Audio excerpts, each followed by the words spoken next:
Good afternoon. You're watching the Debka File, a weekly roundup of exclusive news, insight, and analysis from the Middle East, broadcast to you live from the heart of the region. Coming up on the program today, Russia deploys Su-57s in Syria. Where does Russia stand in regards to Israel?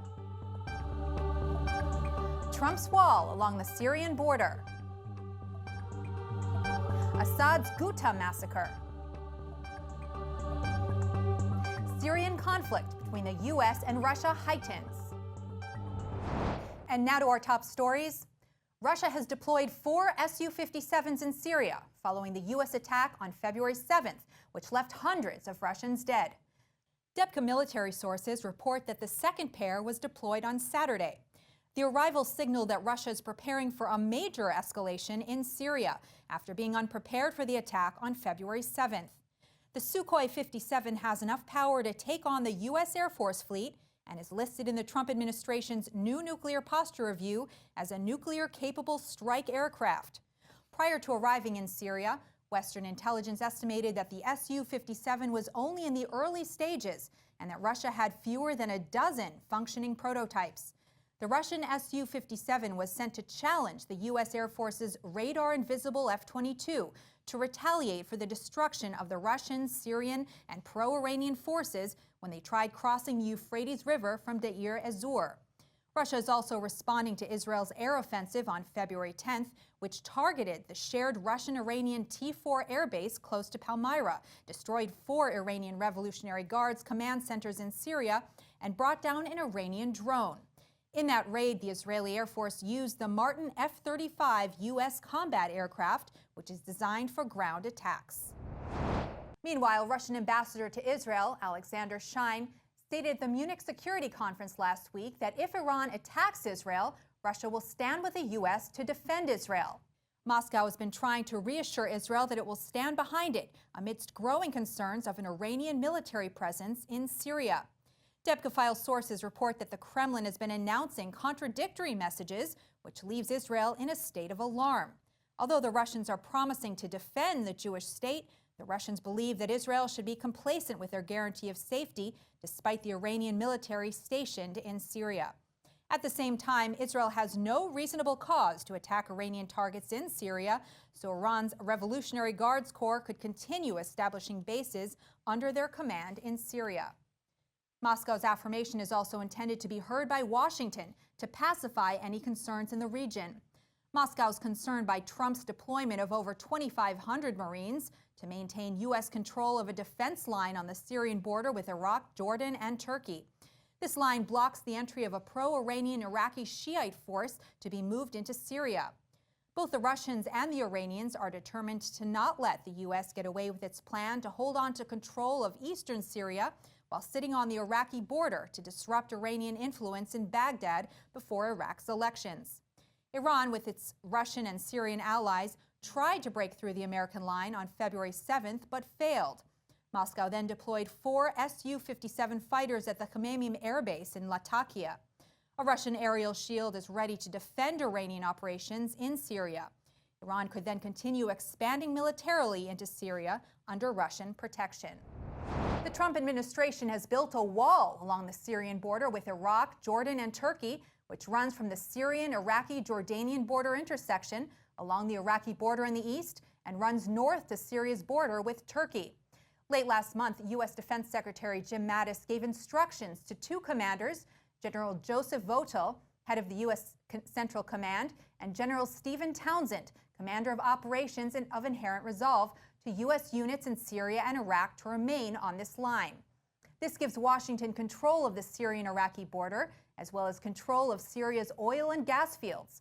Mattis instructed that all military forces, including Russian forces, would be off-limits, except for U.S. personnel. This border in Syria is the most powerful tool and a way to stall the foreign and security agendas of Moscow and Iran. Putin was unsure of his next step, being that the U.S. was ready to go to battle to defend the line. On February 7th and 8th, U.S. Air Force reinforcements were called up from Iraq and Gulf bases to prevent Russian, Syrian, and Iranian forces from breaching the U.S. line. Last Monday, Putin announced that he would hold a meeting with foreign ministers of Russia, Turkey, and Iran to reduce tension in Syria. The Trump administration's strongholds in Syria raises the threat of a U.S.-Russian clash, as well as its spillover into direct warfare between Israel and Iran. With Iraq's general elections in May, Washington will attempt to prevent Iran's expansion into Baghdad.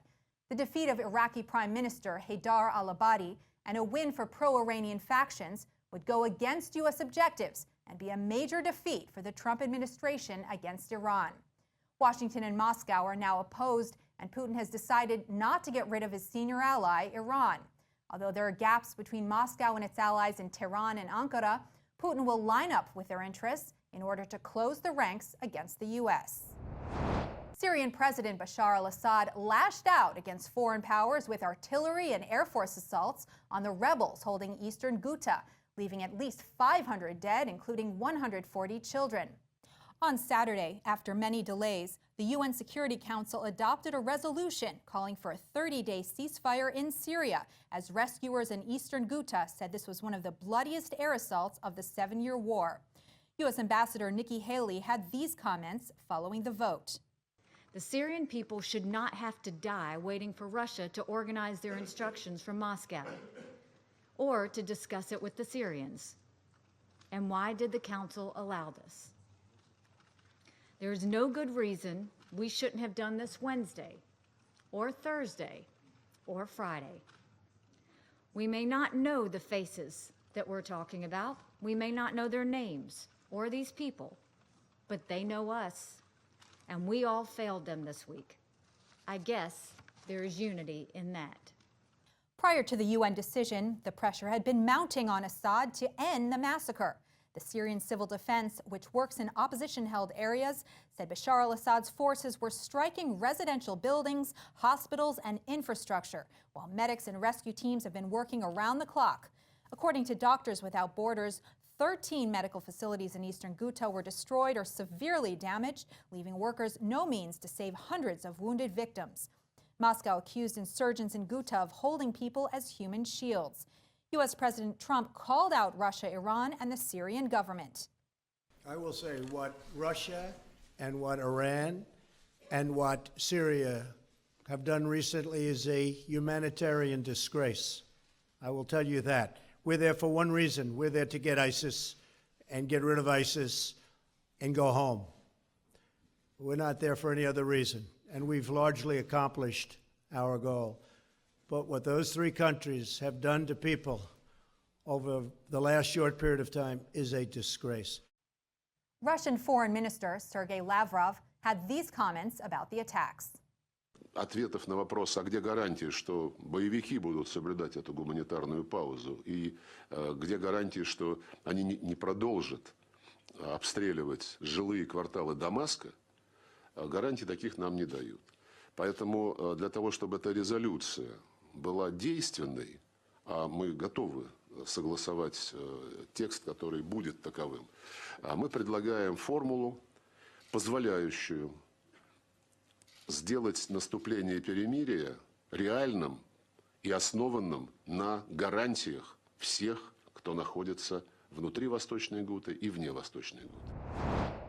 The clash of interests in Syria between the U.S. and Russia heightened when Lavrov called out America for supporting autonomy-seeking Kurds in Syria. At the Middle East conference in Moscow, he warned the Trump administration, quote, not to play with fire. Moscow is most disturbed about U.S. control of territory in northern Syria, as well as U.S. protection for the Kurds to establish local government institutions and mobilizing new recruits for the YPG militia. They fear that the militia will be ready to defend the Kurdish Republic, which is being modeled on the Kurdish Republican government of Iraq. Meanwhile, pro-Assad forces entered the North Syrian Kurdish enclave of Afrin to repel the offensive that Turkey launched on January 21st. For the first time, the YPG agreed to back off Afrin and allowed a regime force to gain entry. The Kurds accepted Moscow's offer for a truce, figuring it was better to leave Assad's army to handle the Turks than battle them in Afrin. Once Erdogan saw that he had achieved the objective of his offensive to expel the Kurdish militia, he pulled his army back to behind the border. Turkish Foreign Minister Çavuşoğlu said his country is ready to battle Syrian government troops if they enter to protect Syrian Kurdish fighters. Fakat son zamanlarda rejimin ihlalleri çok arttı. Sadece hava saldırıları değil ki bu hava saldırıları da kabul edilmez. Doğu Guta'da çocukların, kadınların öldürülmesi yani tipik bir rejim uygulaması. Yine İdlib bölgesinde de ilerlemeler yaptılar. Bunlar tamamen bizim 1,5 yıldır Rusya ile İran'la yaptıklarımızla ya da vardığımız anlaşmalara ters ve çelişiyor. O nedenle Rusya ve İran'ın rejimi durdurması gerekiyor. The U.S. wants a self-ruling Kurdish entity in northern Syria, which would be available for preserving U.S. spheres of influence east of the Euphrates River and along the Iraqi border. Assad has no interest in Kurdish self-government, but hopes to distance the Kurds from the U.S. protection while using the Kurds to rid northern Syria of Turkish forces. Putin spoke with Erdogan, urging him to negotiate a truce in Afrin as a clash would prevent his bid to end the Syrian war under the sponsorship of Russia, Turkey, and Iran before the Russia president elections next month. Turkey has bigger plans for Syria than Afrin and the Kurds. Erdogan plans to establish a pro-Turkish Sunni rebel bloc and capitalize on the community's historical feud with the Alawite Assad dynasty in order to bring it down.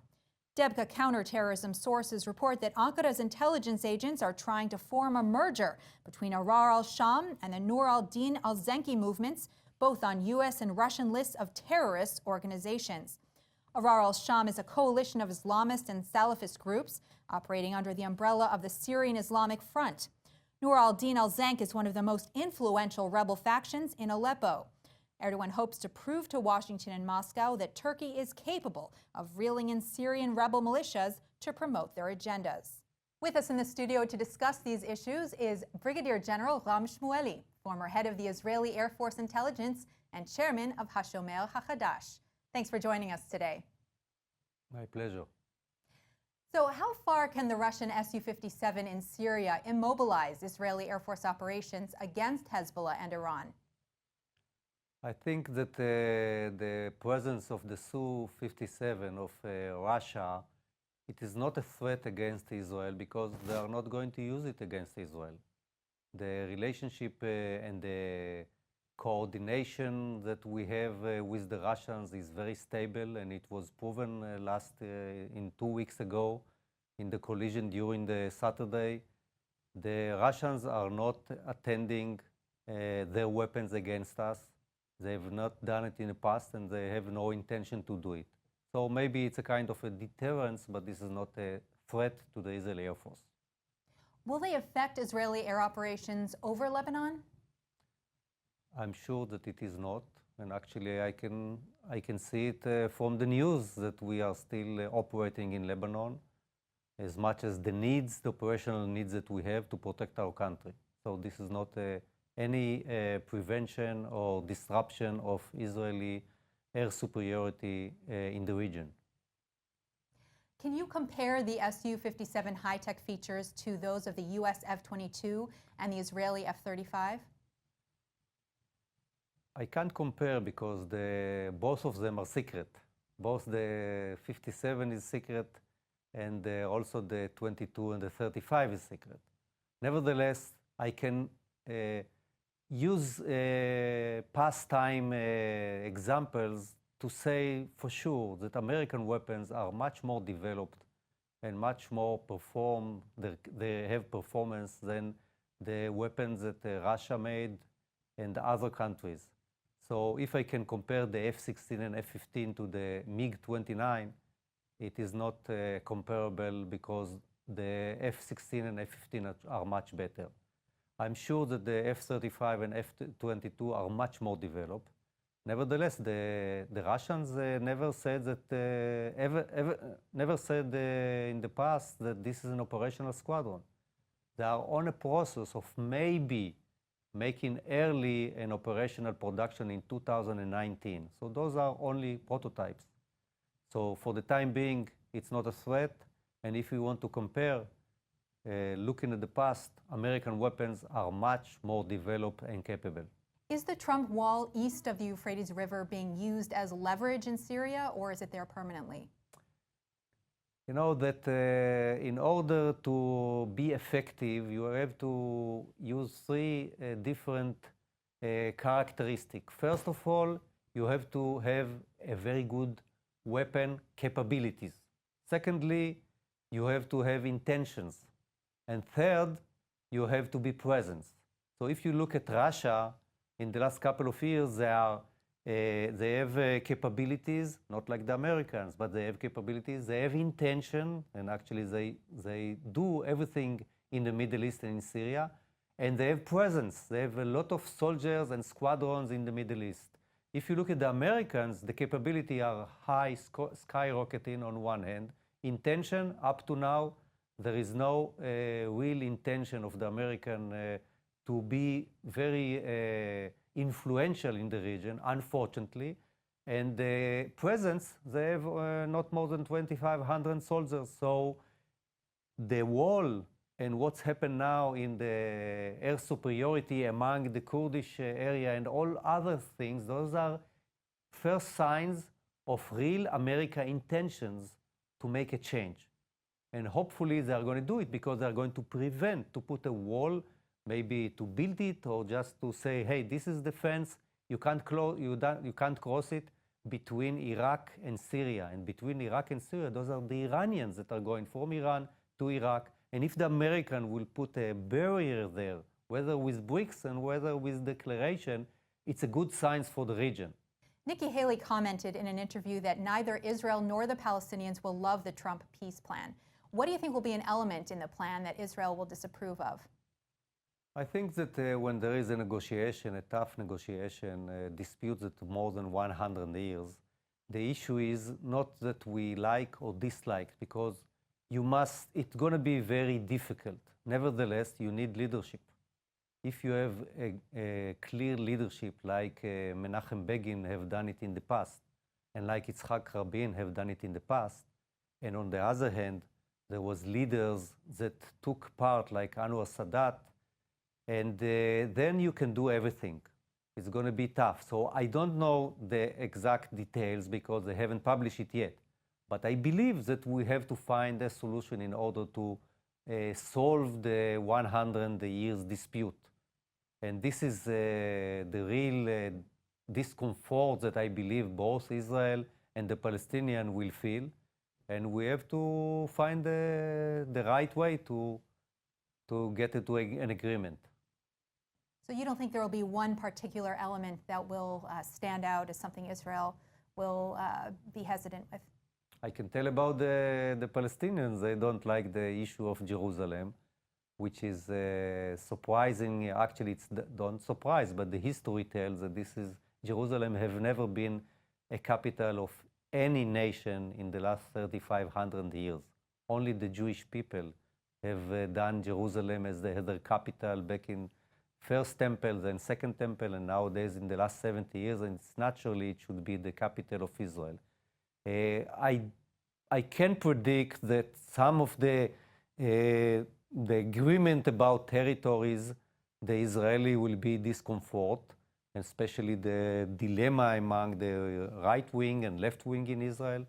But if there is a clear leadership on the other side that is credible and is going to take some risk, I believe that Israel also can take some risk because we are strong and we should take risk if there is something in the future about peace among the nations. And do you think the other side has a credible leadership? I'm sure not. I think that it starts only now about Mahmoud Abbas trying to put aside America as not a mediator that can solve the problems. And all of those kind of tweaks, this is a kind of leadership that is afraid to cope with the situation. And Mr. Abbas is not courageous enough to lead his people to a future that will bring prosperity to his people. As for now, they are living in not a good condition, and I think they have to replace him. Nevertheless, I'm not the one that are going to tell them what to do. But if it is Mahmoud Abbas, I'm not optimistic at all. That's Ram Shmueli. Thank you very much for your insight today. And now for a roundup of this week's regional headlines, the news in brief. U.S. sources reported that Washington will be moving the U.S. embassy from Tel Aviv to Jerusalem in May. On Friday, Trump stated that he made the right decision with the move. Netanyahu had this to say. This is a great moment for the State of Israel. President Trump's decision to move the American embassy to Jerusalem will make our Independence Day celebrations even happier. Thank you, President Trump, for your leadership. Czech police have arrested Salih Muslim Muhammad, the leader of the Syrian Kurdish PYD party, on Sunday morning. Police acted on a warrant issued by the Turkish authorities. Debka File reports that the arrest could sabotage efforts to negotiate a truce in the fighting taking place in Afrin. The Turks are offering a $1 million bounty for obtaining his arrest after placing him on a list of wanted terrorists. Bir tane başlarında sözde başları var ya, Çekya'da şimdi ne oldu? Tutuklandı. Çekya'da tutuklandı. Temenni ederim ki Çekya bunu bize teslim eder. Teslim ettikten sonra adaletin nasıl tecelli ettiği görülür. Egyptian archaeologists have discovered an ancient necropolis containing 1,000 statues and a necklace charm with an inscription that says, Happy New Year. The site, which is over 2,000 years old, could take another 5 years to fully excavate. Egypt hopes the new findings will attract tourists to the country after the tourism industry took a downward turn due to the political unrest in 2011. Today we found more than 40 sarcophagi, sealed canopic jars, more than 1,000 amulet statues of the Oshaptis, and we found jewelry, amulets, part of the funerary furniture, pottery, wooden coffins. It's only the beginning. I think we need at least 5 more missions to work. But we are going to add very soon a new archaeological attraction in Middle Egypt. That's it for this week's edition of the Debka File. We'll be back with you next week for exclusive news, insight, and analysis from the Middle East. Thanks for watching.